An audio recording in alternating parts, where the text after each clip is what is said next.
polls don't always get it right. They certainly didn't in 2016. And if you take a real close look at the polls in the last month, as many people follow, including myself, you'll see how much he has narrowed the gap, going from as much as 10 points to as few as 1.5 points right now. One thing that I like to remind people is that we are a electoral college system, so you can't look at the popular vote and how he's doing across the United States or how anyone's doing across the United States running for president. It really comes down to 6 or 7 states, as it does this year. A lot of people are saying it's about Pennsylvania. A lot of people are saying it's about North Carolina. Some people are saying it's still about Florida. I think the 6 or 7 states that will ultimately determine this election are going to be the ones that you need to get the voters to the polls, and that's really the only poll that matters, is the one today.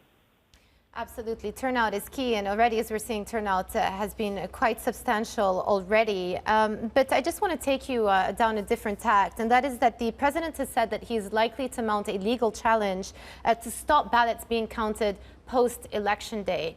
What do you make of that? Do you condone actually going down that route?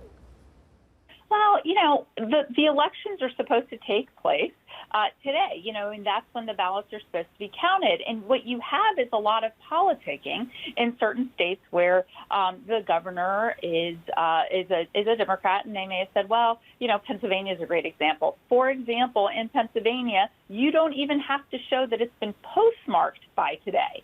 In other words, Harrisburg being the capital of Pennsylvania, if you send in a ballot tomorrow, the day after the elections, and you are in Harrisburg or Pittsburgh or any other city in Pennsylvania, it could get there on Friday. And they say, well, that's enough. We don't even need to see another signature on there. So I think there's a lot of concern with voter fraud in this country. And so I think that for what, the president is saying, he wants to make sure the integrity of every vote counts.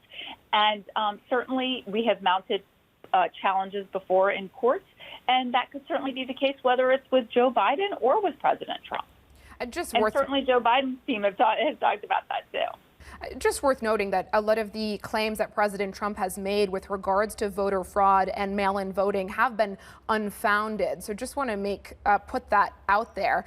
If we do look at a scenario where President Trump does surprise based on what we have seen in the national polls and is reelected for a second term, how do you see his approach to leadership, the policy agenda potentially differing from the first term, given that it would mean we've got affirmation from the American public that they want him in office again?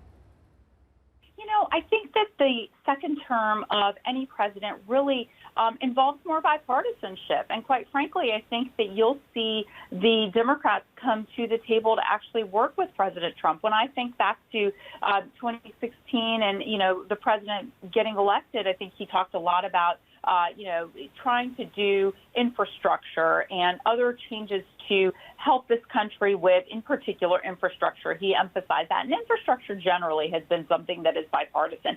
But the Democrats never really wanted to come to the table to give him a victory.